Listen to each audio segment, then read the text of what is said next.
You are who you've been looking for. So stop looking for more unless you're looking in a mirror, because it's about time for you to see clearly that you are who you've been looking for. And that empty feeling you got, that hole in your chest, you only got that feeling because you think you're not blessed with everything you need. You see, we live in a consumerist society, which means they need you to buy stuff. And the easiest way to sell it is to tell you you're not enough. Buy this car, you'll get girls. Buy this bra, you'll get guys. And we're seeing it so much that we start believing these lies, but the truth is, the makeup they're selling to make you feel prettier is the same makeup you buy to stop feeling shittier about this lie they keep telling you that you are not enough.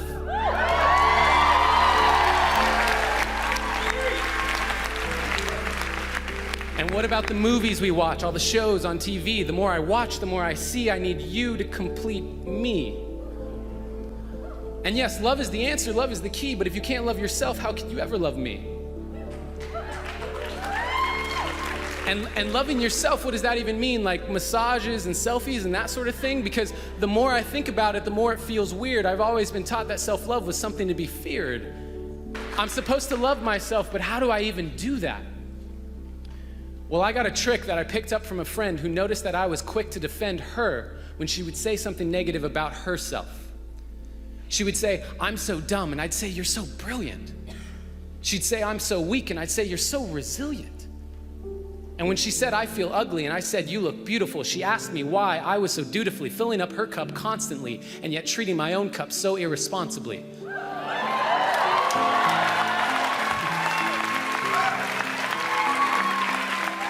Because when I looked in the mirror, my voice was quite clear. You're ugly, you're too thin, your hairline's receding, you got a pimple on your chin.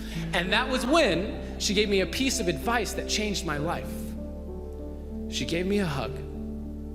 And she said, "Treat yourself like someone you loved." Treat yourself like someone you loved. Now, I had been standing, but I needed to be sitting because I couldn't believe that I had been letting myself keep forgetting that I was who I'd been looking for. And deep in my core, I knew it was time to stop looking for more until I could look through all my fear and look into a mirror and see clearly that the man looking back at me was the only one who can make me happy, and I am already enough.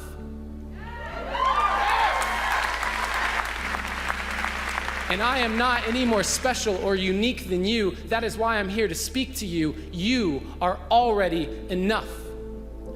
And when you start to see that, you will start to be that. Your world will get brighter, your load will get lighter, and you can see that with life, you can be a lover, not a fighter. And that life, you deserve it. Because you are worth it. And there is no point in letting yourself keep forgetting, because no matter what you say or do, you are perfect. And so today, I hope I leave you with a direction correction away from the flaws you see in your reflection. They aren't flaws to me, they are simply protection against all the doubts you have of your perfection.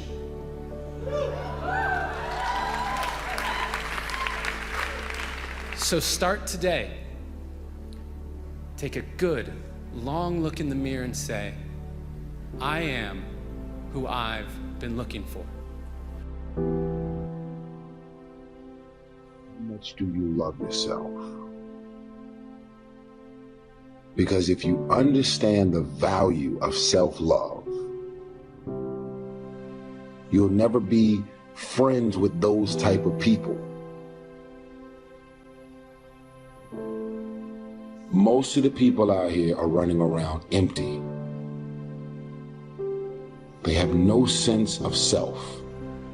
No sense of self-love. When I say self-love, it has nothing to do with celebrity, money, materialistic things, and all of the things that your negative mind could probably go to.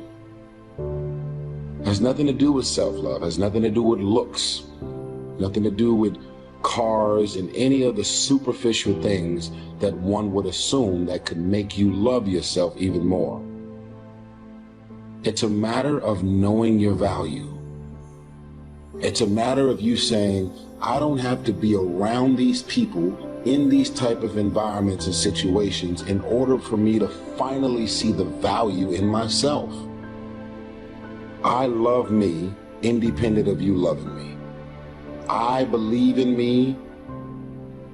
I know my self-worth. I am here and I have a purpose.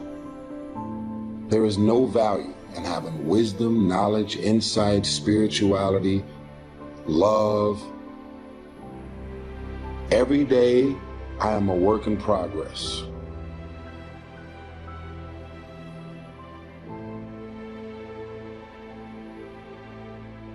A person who can forgive nothing is a person who's totally destroyed psychologically and emotionally.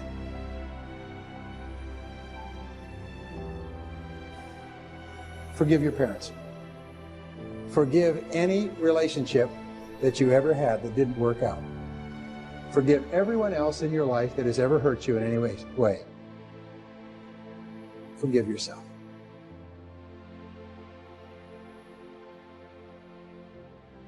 Forgiveness is giving up the hope that the past could be any different.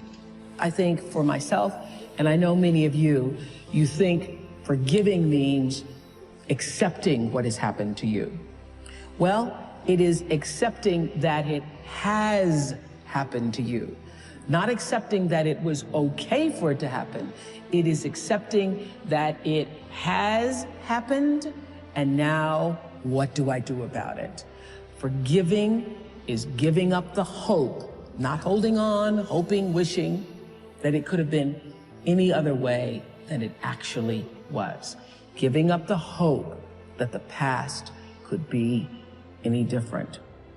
And when I got that, I think it took me to the next level of being a better person, because I don't hold grudges for anything or any situation, and neither should you. It's letting go so that the past does not hold you prisoner, does not hold you hostage.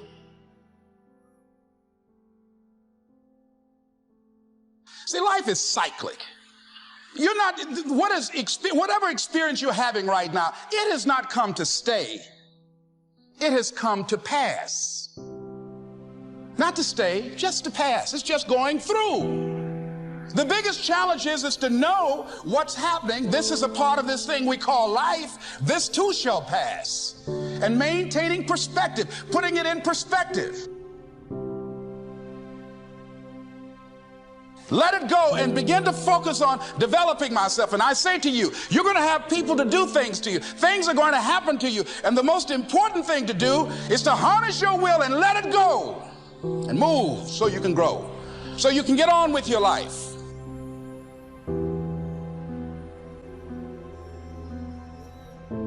It doesn't matter about what happens to you. What matters is, what are you going to do about it? What are you going to do now, Les? But if you want to begin to move into your own personal greatness, if you want to begin to really enjoy a happy, successful, healthy life, you've got to be willing to go against the tide. You've got to be willing to harness your will. So as you're in the process of reinventing your life, write a description of the kind of person that you want to be. What are the things that you must overcome? What qualities about your personality you know that you're going to have to change, because those particular characteristics are liabilities to you? What are your assets? What are your strong points? Look at and evaluating yourself to make that determination. Other thing is that in order to get out of a rut, we need some coaching. Find some trusted critics. People that you know care about you and love you. So there's some things that keeps us from growing and getting out of ruts. Number one, we identify with feedback. We take it personal when someone wants to give us some feedback on where we are falling short and tell us about our blind spots. We want to have everything being positive about us. We're not perfect. It hurts. I have a friend who's a trusted critic. I don't like him, but I love him. He doesn't tell me the things I want to hear. He tells me what I need to hear so I can grow. It hurts. It hurts when he put me on the hot seat. I can't stand it. But that's the only way that I can grow. And I'm glad that he loves me enough to risk our friendship to tell me what I need to hear, not what I want to hear.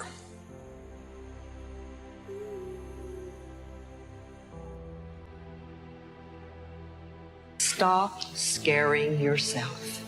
How often do you terrorize yourself with your own thoughts? You get into absolute terror, and it's only coming from your thoughts. Nobody out there is doing a thing. Sometimes it's an old family pattern, sometimes we get new things. I would like people, when you have time, to make a list of your fears. Make a list of your fears, and then give yourself the opportunity to turn each fear into a positive affirmation. Turn each one into something positive. And remember, always you are in charge. You are always in charge. See, one idle thought doesn't make a whole lot of difference. Thoughts are like drops of water. You drop a drop of water and it doesn't mean much. But if you keep dropping and keep dropping, you get a puddle on the floor, and then you can get a little pond and a lake, and finally you can create an ocean. And with our own thoughts, we can drown in a sea of negativity, or we can float on the ocean of life. And it's up to us. The thoughts we think accumulate. And what sort of puddles are you standing in? Or are you up to here? Or are you up to here and trying to paddle? Now, what are you doing to yourself?